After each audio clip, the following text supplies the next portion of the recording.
What's up, YouTube betters? So, very small betting card for me on Tuesday, but very profitable betting card. Went 5-2. That's fantastic. 4-3 is good, so 5-2 is really good.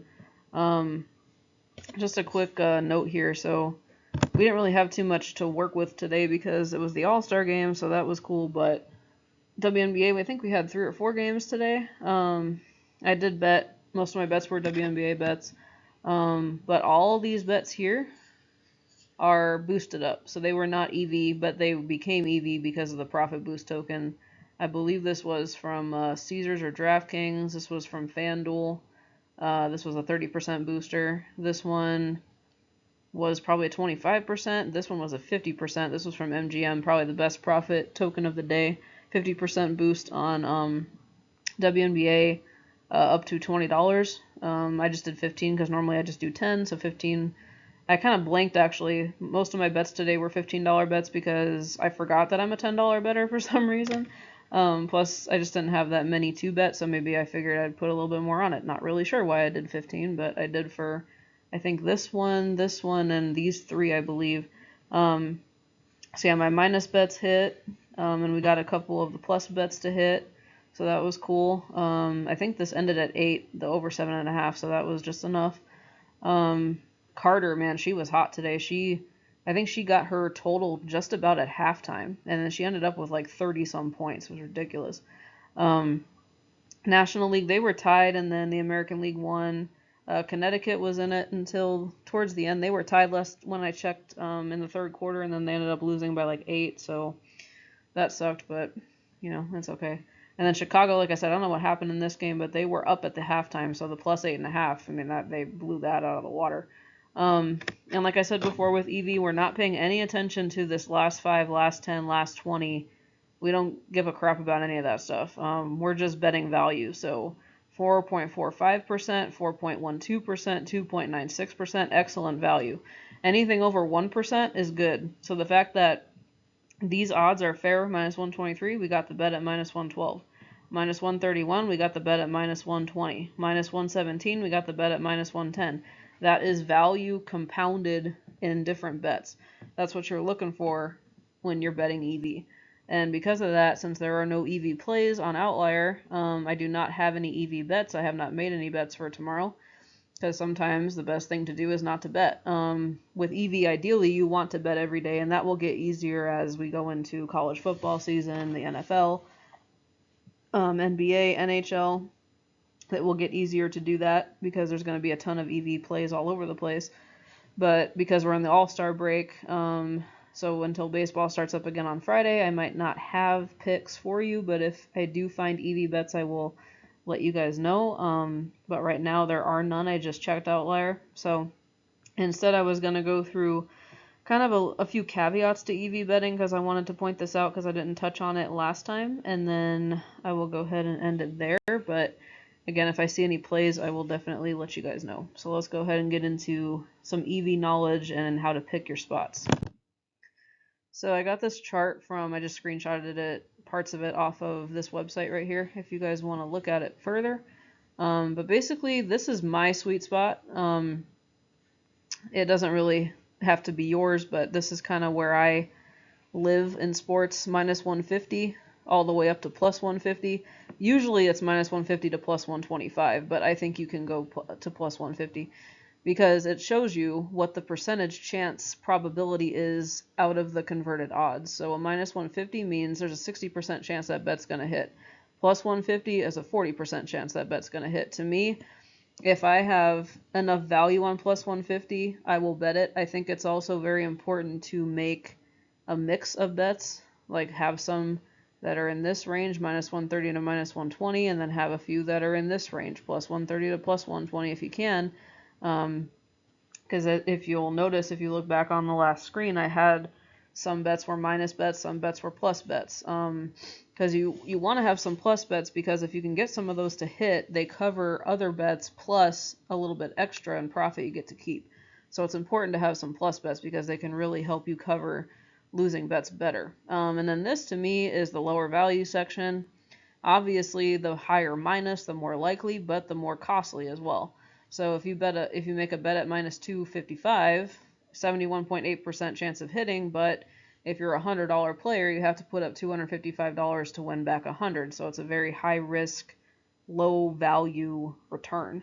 And likewise with this, if you make a bet that's a long shot, you can make a lot, but the probability is pretty, skim to hit. And that's why I wanted to draw your attention to this. So you might think, oh, look, it's a 5.48% EV. What a great bet. Not so much, because the no vig odds are a plus 260. So that means the fair odds, the true probability, right? So plus 260, I don't even have it on this chart, but it's plus 255. It ends right here. It would probably be something like 27.8% to hit. And you can get it at a plus 280 price.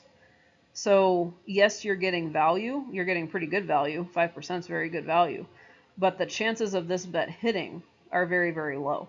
So you don't want to just bet anything that's EV, because you can find EV in a lot of spots, but that's the nice thing about Outlier too, is they let you set a range. So when I go into Outlier, I set one scale to minus 150 and the other scale usually to plus 125, but sometimes I'll go up to plus 150 just if I'm having trouble finding EV in this range, minus 150 to plus 125.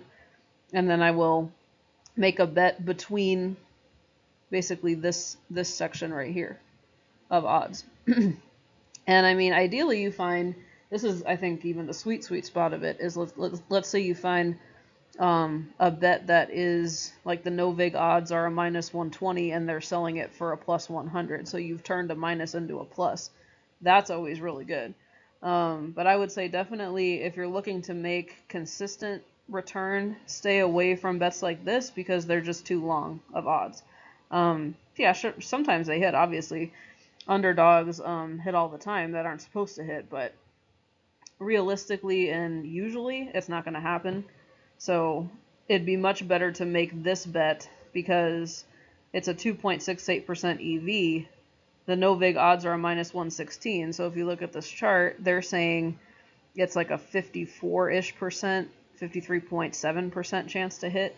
And you can get it at a minus 110 price, which means you're only paying the 52.40% chance to hit. You're getting, that's how they get the percentages, right? So it's 2.68. You're getting an extra 2.68% on this bet, making it a very good EV bet and also likely to hit. And this one also is good because you're getting a minus 130, which is a 56.50% chance to hit at a 55.60% chance line. So you're paying a lot less for that line. That's how you know it's a good bet to make. So yeah, I just kind of wanted to point that out, like a plus 260 here. Very, very long shot on that game. Could hit, but usually it won't. So I would recommend you start at minus 150. At the most, you go up to plus 150. But I would say if there's enough bets out there, minus 150 to plus 125 is just fine. A lot of plus 120s, plus 115s, plus 110s, they hit quite a bit of the time too. And that's definitely enough plus money to help you weather some storms of losing more bets. Because if you think about it, like let's say you make 10 bets and you win 4 and lose 6. If you win all your plus bets, you very well may break even though you won less than half your bets. And that's the EV power of EV too, is like if you get a bet at the right price or a good price over time, it's going to compound and it's going to help pay you back more. Yeah, it's great to pick the winner. Obviously, we all want to pick the winner, but the important part is where you're getting the winning price at. That's what matters, and that's why we're focusing on EV, and that's also why I don't have any bets, because tomorrow is all just insights, which I'm fine with trends. Like, some people may feel more comfortable making this bet because they look at the last 5, last 10, and it's green here, so 80% of the time it hit the last 5, 80% of the time for the Jaguars it hit last 10, and then 70% for the Dolphins it hit last 10, but trends are trends until they're not anymore. Someone follows a pattern until they don't, and then sometimes they go in reverse of that pattern. So it's like, yes, it's helpful, and I think it's definitely a tool in your toolbox, insights. I'm not going to dismiss trends, but overall EV is really what you want to focus on. you're getting the bet at a good price. That's, at the end of the day, what's going to make you successful as a sports bettor. So I'll go ahead and wrap it up there. I just kind of wanted to show this chart. Again, if you want to look at it more, go ahead and go to this website right here. That's where I got it from. But I will definitely keep you guys updated if I see any EV picks for it. It's just going to come down to those 2 WNBA bets. If not, I guess I'll have another off day tomorrow and wait for Thursday's games, and then hopefully by Thursday night, since baseball's going to be back on Friday, there'll be some more EV bets I can place. I might even have to sacrifice going under 1%.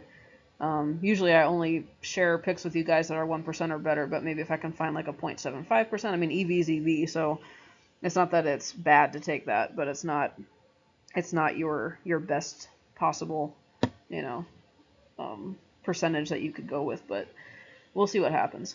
Keep you guys updated, but thanks for watching. Please like, share, subscribe, comment. Let me know what you're betting, how you're doing, what strategies you follow. You know, I want to build a community on here, so go ahead and follow me. Make sure you click the bell for notifications when I drop another video, and I will catch you on the next one. Best of luck, guys.